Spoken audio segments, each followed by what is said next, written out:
अस्सलाम वालेकुम नाज़रीन, आप देख रहे हैं प्रोग्राम हेल्थ 21 और मैं हूं पलवशा महमूद और ईसा लैब की जानिब से आपको प्रोग्राम में खुशामदीद कहती हूं।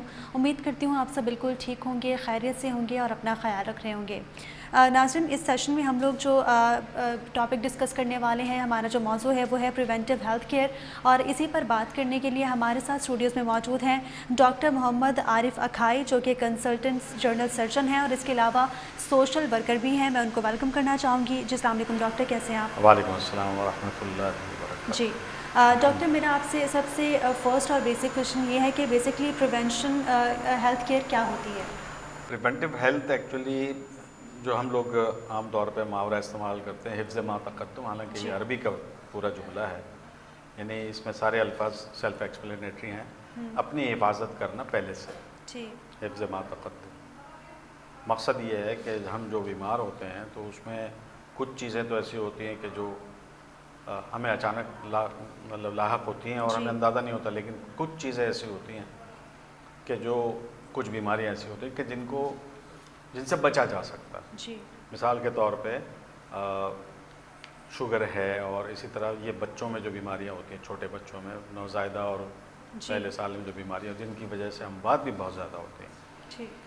तो उनसे बचा जा सकता है। और इसी तरीके से रोड ट्रैफिक एक्सीडेंट्स रोज़मर्रा होते हैं, तो उसमें ज़ाहिर है कि हमारी गलतियाँ होती हैं, मोटरसाइकिल चलाने वालों की ख़ास तौर से, जी। और पैदल चलने वालों के साथ कुछ गलतियाँ हो जाती हैं, तो ये इनसे बचा जा सकता है। ठीक। इसी को कहते हैं प्रिवेंटिव हेल्थ। और इसके अलावा भी बहुत कुछ है, लेकिन अब हम तफसील में जब जाएंगे तो फिर बात। जी डॉक्टर, जिस तरह आपने कहा कि प्रिवेंटिव हेल्थ केयर में जो रोड एक्सीडेंट वगैरह हैं या फिर ऐसे कॉमन एक्सीडेंट्स हैं जिनसे हम लोग बच सकते हैं, अगर एहतियात किया जाए और उनसे बचा जा सकता है, तो क्या आपको ऐसा नहीं लगता कि इसकी अवेयरनेस के लिए कुछ सेमिनार्स वगैरह मुनक्किद किए जाने चाहिए, या फिर हमारी गवर्नमेंट को चाहिए कि वो इसकी अवेयरनेस के लिए कुछ ऐसे इकदाम करें जिससे आवाम मुस्तफ़ीद हो?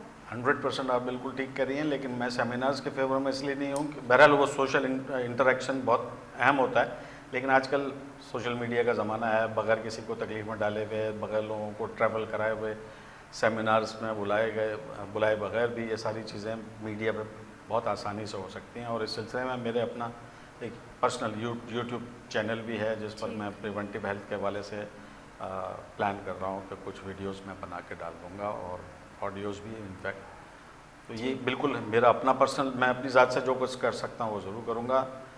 गवर्नमेंट का जो मामला है, तो गवर्नमेंट कुछ कवानीन ऐसे बना सकती है, जैसे मिसाल के तौर पर हमें पता है ये सब चीज़ें, लेकिन हम करते नहीं हैं इम्प्लीमेंट। जैसे आप तो गाड़ी के अंदर चिप लगा दें कि जी उसकी स्पीड मोटरसाइकिल की 30 किलोमीटर से ज़्यादा ना हो, जी। ठीक है, वो बहुत आसानी से हो जाता है, लेकिन हम लोग तैयार नहीं हैं। जो लोग काम पे जाना चाहते हैं, जल्दी पहुंचना चाहते हैं, जल्दी नहीं निकलेंगे लेकिन जल्दी पहुंचना है, तो वो हमने हाईवेज पर लगा हुआ देखा अभी है बोर्ड कि it is better to reach late than never, ठीक है ना। तो ये वो सारी चीज़ें हैं जो थोड़ा सा अगर हम उन पर गौर करें तो हम अपनी जान भी बचा सकते हैं, दूसरों की भी जान बचा सकते हैं। ठीक। डॉक्टर, क्या नेचुरल डिज़ास्टर जो हैं वो भी प्रिवेंटिव हेल्थ केयर में आते हैं? दोबारा बताइए। क्या नेचुरल डिज़ास्टर जो है, नेचुरल डिज़ास्टर्स तो जाहिर है कि वो डेफिनेटली उनसे बचा जा सकता है। जैसे अर्थक्वेक प्रूफ मकानात और बिल्डिंगें बनती हैं, तो वो इसीलिए होता है कि जी अर्थक्वेक आ भी जाए तो उतना ज़्यादा डैमेज ना हो कि वो जैसे जैसे हमारे मुजफ्फराबाद वाले उसमें हुआ था, बिल्कुल अर्थक्वेक में हुआ कि बहुत सारे मकानात गिर गए। इसी तरीके से बहुत कुछ उसमें किया जा सकता है। और ये जो तूफ़ान आते हैं, सैलाब आते हैं, उसमें किया जा सकता है। फिर मतलब ये कि जो इलेक्ट्रिक हमारी बारिशों में इलेक्ट्रोक्यूशन से जो डेथ्स हो जाती हैं, उनसे बचा जा सकता है अगर अंडरग्राउंड वायर्स हों। ना पोल होंगे, ना इलेक्ट्रीफाई होंगे, ना किसी को इंजरी होगी। तो ये बड़े हॉरिबल चीज़ें हैं, ये हमारी गवर्नमेंट प्लान कर सकती है और गवर्नमेंट इम्प्लीमेंट करवा सकती है। बिल्कुल। डॉक्टर, अगर बात की जाए बीमारियों की, नेचुरल डिज़ास्टर भी एक अलग चीज़ है, या फिर अगर रोड एक्सीडेंट की बात करें तो वो भी एक अलग चीज़ है, लेकिन अगर बीमारियों की बात की जाए तो प्रिवेंटिव हेल्थ केयर में ऐसी कौन कौन सी बीमारियां शामिल हैं जिनसे हम लोग अपनी डेली रूटीन जो है या डेली लाइफ जो है उस पर इम्प्लीमेंट करके बच सकते हैं? एक हिस्टोरिकल चीज़ है जो कि हम सबको पता है लेकिन हम घर में इस्तेमाल नहीं कर रहे होते हैं, वो है मॉस्किटो नेट। ठीक है, मॉस्किटो नेट लगाएं, बहुत सारी, आप मलेरिया से लेके डेंगू से लेके और येलो फीवर और पता नहीं क्या कुछ जो मच्छरों से ट्रांसमिट हो रहा है उससे बचा जा सकता है। लेकिन हमें बहरहाल बहुत सारे रीजंस होते हैं उसको यूज़ ना करने के, लेकिन मच्छरों से बचने के लिए और भी बहुत से तरीके हैं। लेकिन बेस्ट जो है और हिस्टोरिकल जिसमें कोई डेली कॉस्ट नहीं है, कोई रोज़ाना का खर्चा नहीं है। आप अगर मैट भी जलाते हैं तो उसका खर्चा है, आप ऑयल बर्न करते हैं उसका मॉस्किटो रिपेलेंट, मॉस्पेल लगाते हैं तो उसमें भी आपका खर्चा, लेकिन उसमें स्किन प्रॉब्लम्स भी हो सकते हैं, तो वो साइड इफ़ेक्ट्स भी नहीं है उस मॉस्किटो नेट में। तो मतलब ये प्रिवेंटिव हेल्थ है। इसको अगर बहुत अच्छी तरह समझना है किसी को तो ये प्रिवेंटिव। आजकल मैं ऐसा एक बात बता दूं, अभी मैं परसों ही मैं एक लेबॉर्ट्री में खड़ा हुआ था तो मुझे वहाँ के टेक्नीशियन ने बताया कि डॉक्टर साहब हम बहुत हैरान हैं कि आजकल मलेरिया इतना कॉमनली मिल रहा है हमें ब्लड सैंपल्स में, लेकिन हम कैसे इस बात को आगे बढ़ाएं। मैंने कहा डॉक्टर से बात करें, लेकिन बात ज़ाहिर है कि ये तो सोसाइटी तक जानी बात है ना। मलेरिया इस वक्त शहर में लोग मुख्तलिफ़ किस्म के बुखारात के साथ आ रहे हैं, बुखार के साथ आ रहे हैं, लेकिन जब ब्लड की रिपोर्ट जाती है तो वो कह रहे हैं हमसे डिमांड नहीं भी किया जाता मलेरियल पैरासाइट, तो हम उनको रिपोर्ट करते हैं। तो डॉक्टर वो आगे से कह जाता है कि यार हमने तो फलां टेस्ट करवाया था, आपने इसमें मलेरिया निकाल दिया है। तो मलेरिया कहना है मुझे नज़र आ रहा है, मैं मलेरिया कैसे ना लिखूँ। तो ये बहुत कॉमन है आजकल मलेरिया, और मलेरिया फैल रहा है, लेकिन हमारी तवज्जो भी हट गई है डॉक्टर्स की वहाँ से शायद। ठीक डॉक्टर, अगर मलेरिया या फिर डेंगू की बात की जाए तो क्या ये वायरल डिजीज़ में शामिल होते हैं? मलेरिया अलग चीज़ है, ये डेंगू वायरल है डेफिनेटली, वो एक अलग उसकी जो इन्फॉर्मेशन है। वो डेंगू वायरस है, मलेरियल पैरासाइट जो है वो वायरस से के मुकाबले बहुत बड़ा होता है। ह्यूमन हिस्ट्री के साथ ये चल रहा है, ठीक है, सदियों से ये ह्यूमन हिस्ट्री में ह्यूमन लाइफ को ये डिस्टर्ब करता है। और एक ज़माना था कि जब ये बहुत मौलिक बीमारी समझी जाती थी और इसका इलाज भी बड़ा मौलिक था। आजकल तो माशाल्लाह इलाज बहुत सेफ आ गया। ठीक, तो क्या डेंगू और मलेरिया का जो इलाज है या फिर उनके प्रिवेंशन हैं क्या वो सेम है? भाई यस, बेसिकली आप मॉस्किटो नेट लगा लें, मॉस्किटो रिपेलेंट लगा लें, ठीक है। और फिर दूसरे जो डेंगू का जो मॉस्किटो है उसकी आदत अलग हैं, मलेरिया का जो मॉस्किटो है उसकी आदतें अलग हैं। वो गंदे पानी पे, मलेरिया वाला जो है गंदे पानी पे ग्रो करता है, ये साफ़ पानी पे ग्रो करता है। तो ये तो डॉक्टर्स बताते हैं। फिर ये हमारी जो हेल्थ एडवाइजरी जो वो अमूमन मीडिया को इस्तेमाल करके एडवाइजरी जो प्रोपेगेट की जाती है तो वो आपको बताते रहते हैं time to time and again. ठीक डॉक्टर, अगर डाइट के हवाले से बात की जाए तो आपकी डाइट का कितना इम्पोर्टेंट रोल है आपकी हेल्थ पे? बहुत ज़्यादा इम्पोर्टेंट रोल है। हमारे पास तो दोनों तरह की मिसालें हैं। डाइटरी इनसफिशेंसी आप देख लें, थरपारकर पूरा भरा हुआ है, ठीक है, वहाँ पर वो मसला है। और कराची शहर को देख लें, यहाँ ओबेसिटी मसला है। अमेरिका को देख लें, यूरोप को देख लें, उनका डाइट ओवर इनटेक वो इनका प्रॉब्लम है। तो यही है प्रिवेंटिव हेल्थ कि जी आप नॉर्मल तरीके से जो आपकी नीड्स हैं उसके हिसाब से आप लाइफ गुजारें और वो प्रोवाइड करते हैं। हमारे प्रोवाइडर्स जो हैं वो प्रोवाइड करते हैं। जैसे थरपारकर में फूड प्रोविज़न एक प्रॉब्लम है तो वहाँ पे प्रोवाइड कर दें, और जहाँ पर प्रिवेंशन है तो वहाँ एडवाइजरी है कि जी ओवर ईटिंग ना हो। हुजूर सल्लल्लाहु अलैहि वसल्लम ने हमें फार्मूले दिए हुए हैं, हमें हमारी शरीयत कहती है कि खाना कम खाएं जी, ठीक है, लेकिन हम ओवर ईटिंग में फंसे हुए हैं। हम अपने जो मुख्तलिफ शौक के फूड्स हैं जो आजकल जो मार्केटिंग के हवाले से भी और बहुत ज़्यादा खाने पीने के वो हैं आउटलेट, हमारी तो सोशल लाइफ में एक बहुत इम्पॉर्टेंट कंपोनेंट बन गया ईटिंग आउट। तो वो भी मतलब ज़ाहिर है कि जब पैसा भी खर्च करता है आदमी और फिर लज्जत का खाना भी मिल जाए तो ओवर ईटिंग हो ही जाती है। बिल्कुल, तो उसको भी अवॉइड किया जा सकता है अगर हम सेंसिबली सोचें थोड़ा, सही, क्योंकि दोनों तरह से नुकसान है। बिल्कुल। अच्छा, जी बिल्कुल। एक चीज़ मैं इसमें बुनियादी बात बताना चाहूँगा। प्रिवेंटिव हेल्थ, जैसे अभी मैंने आपसे तस्करा भी किया कि प्रिवेंटिव हेल्थ से सोसाइटी कैसे बेनिफिट करेगी। बिल्कुल, ठीक है, सोसाइटी ऐसे बेनिफिट करेगी कि आपका हेल्थ बजट अगर आपकी बीमारियों पे खर्च हो रहा है जी, और बहुत ज़्यादा हो रहा है और आपको बहुत ज़्यादा ज़रूरत है या शॉर्टफॉल है और फिर आपको अपनी जेब से जाके प्राइवेट में, तो आपका अपने पर्सनल फैमिली बजट पे बड़ा फ़र्क पड़ता है। बिल्कुल ऐसे तो अगर हम बीमार ना हो या कम से कम बीमार हो तो हमारे हेल्थ के अखराजात कम हो जाएंगे। हमारी गवर्नमेंट के जो सिस्टम्स हैं, मैं हमेशा ये कहता हूँ कि government is doing extra ordinary work in health provision जो हमारा कराची में है। सही, ठीक है, हमारा सिस्टम कंपेरेबल है टू द NHS यूरोप का, इंग्लैंड का, ठीक लेकिन ओवर क्राउडेड है, ओवर बर्डनड है।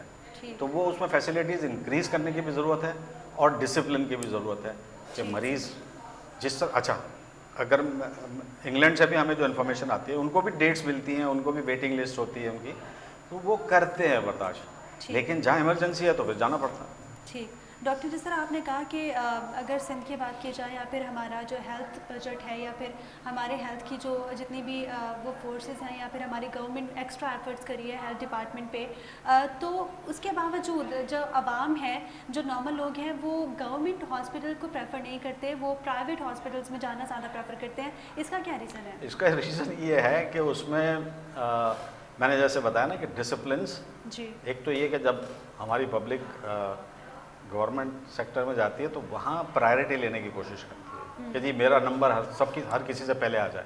सही। ठीक है, तो उसमें क्राउडिंग और इनडिसिप्लिन और ये सारी चीज़ें होती हैं, पहली बात। दूसरी बात, फ्री में अवेलेबल है तो हर आदमी जिसकी जेब में पैसे नहीं है वो यही चाहता है, लेकिन नहीं जाने वाली बात जो है ना कि क्यों नहीं जाते, क्यों प्रेफर नहीं करते, वहाँ पर थोड़ी सी ये जो हैसल है जी मतलब आप जहाँ पैसे दे रहे हैं वहाँ आपकी बात सुनी भी जाती है, बिल्कुल। वहाँ 100% बात नहीं सुनी जाती, वहाँ एक डिसिप्लिन होता है, उसी को आपको फॉलो करना होता है, एक बात। ठीक। दूसरी बात, वहाँ हम पता नहीं समहाउ ये हमारा कैरेक्टर बन गया है कि हम डिसिप्लिन को फॉलो करने के लिए जब हमें मजबूर किया है तो हम इंसल्टेड फील करते हैं और कोई भी आदमी इंसल्ट करवाना नहीं चाहता। तो गवर्नमेंट सेक्टर में ये दो चीज़ें तो बुनियादी फेस करनी पड़ती हैं। तीसरी चीज़ है आपका वेटिंग एंड वेटिंग लिस्ट। फिर उसमें बहरहाल मैं चूँकि गवर्नमेंट सर्विस में रहा हूँ तो मुझे पता है वहाँ टाउट्स भी फिर रहे होते हैं जो कि आपको प्रोवोक कर रहे होते हैं कि जी आपको हम प्राइवेट में जल्दी करा देते हैं या यहीं पर आपको फलां आदमी से कुछ सेटिंग करके हम आपका काम जल्दी करा दें। इस तरह के वहाँ पे काम होते रहते हैं, तो बड़ा कन्फ्यूजन होता है। और मैं एक दफ़ा सिविल हॉस्पिटल रिसेंटली गया था तो वहाँ जो हालात हैं, हम जब स्टूडेंट लाइफ में थे तो उतना रश नहीं था क्योंकि पॉपुलेशन कराची की इतनी ज़्यादा नहीं थी शायद उस वक्त। लेकिन अब कराची और पूरा सिंध और पूरा सदर्न बलूचिस्तान वो कराची में ड्रेन कर रहा होता है फॉर हेल्थ केयर। ठीक है, तो इतना रश है सिविल हॉस्पिटल में। तो मेरे साथ जो एक बहुत सीनियर ऑफिसर थे वहाँ पे, तो मैंने इनसे कहा, मैंने कहा यार मेरा तो ख्याल है कि इस कराची शहर को 100 सिविल हॉस्पिटल्स की ज़रूरत है।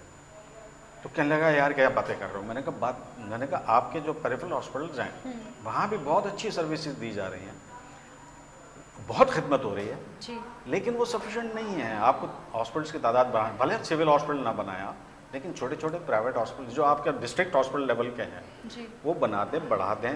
वो आप जब रीएनालाइज करेंगे तो आपको ज़रूरत का भी पता चल जाएगा, जगह भी मिल जाएंगी। और इनफैक्ट मैं देख रहा हूँ कि उसके बाद बहुत सारे हॉस्पिटल्स और बनने शुरू हो गए। जैसे आप ये कोरोना के हवाले से आपने देखा, ये गुलशन में एक नया बना, फिर न्यू कराची में मैंने देखा कि चिल्ड्रन हॉस्पिटल बना, children and mother and child hospital बना। इसी तरीके से बहुत सारे हॉस्पिटल्स बन रहे हैं, बहुत मेहनत हो रही है जी। और बहुत अच्छी परफॉर्मेंस है मैं समझता हूँ गवर्नमेंट की, और बहुत मेहनत कर रही है गवर्नमेंट, लेकिन जो पॉपुलेशन और वर्कलोड है वो बहुत ज़्यादा है। जी, यहाँ पे मेरा आपसे कॉन्फ्लिक्ट है, वो ये कि एक बार मेरा पर्सनल मेरा एक्सपीरियंस है, मेरा जाना हुआ था जिना हॉस्पिटल, और मैंने वहाँ पे देखा कि लोग क्यों एक्चुअली गवर्नमेंट हॉस्पिटल को प्रेफर नहीं करते और प्राइवेट हॉस्पिटल में जाना प्रेफर करते हैं, क्योंकि वहाँ पे वेटिंग के अलावा या फिर आपने जितने भी पॉइंट्स बताए उनके अलावा वहाँ पे सफाई का उस तरह ख्याल नहीं रखा जाता। अब अगर हम लोग बात करें वो प्रिवेंटिव हेल्थ केयर की, तो जब जिस जगह पे सफाई ही मौजूद नहीं होगी वहाँ पे हेल्थ प्रिवेंशन किस तरह मुमकिन है? यही आप फिर वही वहाँ पर एक बेसिक पॉइंट ये जाता है कि ओवर क्राउडेड है। देखें वहाँ का सफाई का अमला भी ओवर क्राउडेड है, ओवर वर्कड है। वहाँ पर हेल्थ केयर प्रोवाइडर्स भी ओवर वर्कड है। ठीक है, तो जब मतलब वो ह्यूमन लिमिट्स में काम कर रहे हैं। ठीक है, अब मैं मिसाल दे देता हूँ कि हम लोग जब सर्जरी करते हैं तो हमारे जो वर्किंग आवर्स हैं उसमें हम 3 से 4 केसेस कर सकते हैं एक टेबल पे एक सर्जन। ठीक, अब जितने टेबल्स हैं अकॉर्डिंगली आप उसको मल्टीप्लाई कर लें। लेकिन पूरा, मैं वही कह रहा हूँ, पूरा शहर, the rest of the Sindh, in fact lower Punjab से भी लोग आते हैं कराची, सही, और फिर लोअर बलूचिस्तान, सदर्न बलूचिस्तान, सब जगहों से, क्योंकि कराची का जो हेल्थ केयर प्रोविज़न है, जी। मैं बहरहाल ये मेरा पर्सनल ओपिनियन है कि it is much better than all these areas जो मैंने अभी मेंशन किए, लोअर मतलब all of Sindh, lower Punjab and lower Balochistan. वहाँ पर इस किस्म का हेल्थ केयर प्रोविज़न अवेलेबल नहीं है, तो लोग बेचारे आते हैं, लेकिन यहाँ का सिस्टम ओवर क्राउड हो जाता है। जब ओवर क्राउड हो जाएगा तो सफाई वाले भी परेशान हो जाते हैं। अब सफाई वाले ने सफाई की और बहुत अच्छा काम कर रहे होते हैं, आई एम टेलिंग यू, लेकिन उसके 5 मिनट बाद कोई और डस्ट फेंक के चला जाए, कोई थूक के चला जाए, कोई मतलब वहाँ पर अपने कोई फिल्थ फेंक के चला जाए, वो क्या करेगा? वो अभी बाकी दूसरे कमरों में सफाई कर रहा तो यहाँ पर काम तैयार हो गया उसके लिए, तो वो भी इंसान है। तो ये इसको मतलब रीडिस्ट्रीब्यूशन की ज़रूरत है पूरे सिस्टम को, और मैं नहीं समझता कि रीडिस्ट्रीब्यूशन के बाद भी हम बहुत आसानी से और बहुत जल्दी इस प्रॉब्लम से निकलने वाले हैं। और दूसरा ये कि हमारा बहरहाल ओवरऑल जो इमेजिनेशन है about cleanliness and all that, वो अगर आप इसको यूरोप से कंपेयर करें या आगा खान से कराची में कंपेयर करें तो वैसा तो नहीं हो सकता। तो वो चीज़ हमारे उनकी ट्रेनिंग हो रही होती है बाकायदा, उनकी इंडक्शन से पहले ट्रेनिंग होती है कि भाई आप सफाई का आपके जहन में क्या ख्याल है। यहाँ पर इंडक्शन के टाइम पे कोई नहीं देख रहा होता कि उसके जहन में क्या इमेजिनेशन है सफाई के बारे में। कुछ लोग होते हैं कि जो गॉड गिफ्टेड होते हैं, वो वाकई बहुत अच्छा। मेरे अपने क्लिनिक पे मैंने एक एम्प्लॉय चेंज किया, और जब मैं उस रूम में गया जो मेरा जिस रूम के लिए उसको रखा था, तो आई वाज सरप्राइज, मतलब मुझे लगा कि मैं गलत जगह पे आ गया हूँ ऑनेस्टली। वो इतना साफ किया हुआ था उसने। तो हमें ऐसे ही लोगों की ज़रूरत है। हाँ, तो वो गिफ्ट होता है, वो गॉड गिफ्टेड होते हैं मतलब, और उसमें गॉड इस डेफिशिएंसी को कवर किया जा सकता है बाय टीचिंग एंड ट्रेनिंग। तो अगर वो हमें करना पड़ेगा, हमें मतलब आप अगर आगा खान को हम अगर इस गोल्ड स्टैंडर्ड बना लें, मैं बार बार आगा खान का नाम ले रहा हूँ, हम अगर इसको गोल्ड स्टैंडर्ड बना लें, क्योंकि कंपैरिजन लोग उसी के साथ करते हैं, तो उनके लिए बाकायदा डिपार्टमेंट्स हैं, उनके लिए बाकायदा स्टाफ है जो उनको ट्रेन करता है, टीचिंग करता है। हर आदमी अपनी मर्जी से वहाँ काम नहीं कर सकता, जबकि इन गवर्नमेंट इंस्टीट्यूशंस में हर आदमी अपनी मर्जी से काम कर रहा होता है। बिल्कुल, गवर्नमेंट इंस्टीट्यूशंस में। और हम भी मतलब जो सीनियर डॉक्टर्स होते हैं, हम भी चलते फिरते कह देते हैं, और कोई बाकायदा सेशंस नहीं होते। ठीक, बिल्कुल हमारी गवर्नमेंट को चाहिए कि वो इस पे मज़ीद थोड़े से इक़दाम करें, और ये हमारी सोशल रिस्पॉन्सिबिलिटी है कि हम लोग अपने आसपास के एनवायरनमेंट को इस तरह रखें कि हमें ख़ुद इससे प्रॉब्लम ना हो। क्योंकि आज हम लोग बात कर रहे थे प्रिवेंटिव हेल्थ केयर के हवाले से, हम लोग ख़ुद अगर अपनी हिफाजत ख़ुद करेंगे या अपने आसपास के चीज़ों को या अपने माशरे को ख़ुद साफ़ करने की कोशिश करेंगे, तो हम लोग बहुत सारी बीमारियों से ख़ुद बच सकते हैं, जिनमें बहुत कॉमन डिजीज़ जिस तरह डॉक्टर ने अभी बात की कि मलेरिया या डेंगू की भी उसमें ये डिजीज़ शामिल है। तो हम लोग ख़ुद इसकी प्रिवेंशन हम लोग अपने आप से कर सकते हैं। नाज़रीन, हमारे साथ स्टूडियोज़ में मौजूद थे डॉक्टर मोहम्मद आरिफ अखाए, जो कि कंसल्टेंट जनरल सर्जन हैं, इसके अलावा सोशल वर्कर भी हैं, और हम उनसे बात कर रहे थे प्रिवेंटिव हेल्थ केयर के हवाले से। इसी के साथ ही मुझे और मेरी पूरी टीम को इजाज़त दीजिए। अल्लाह हाफ़िज़।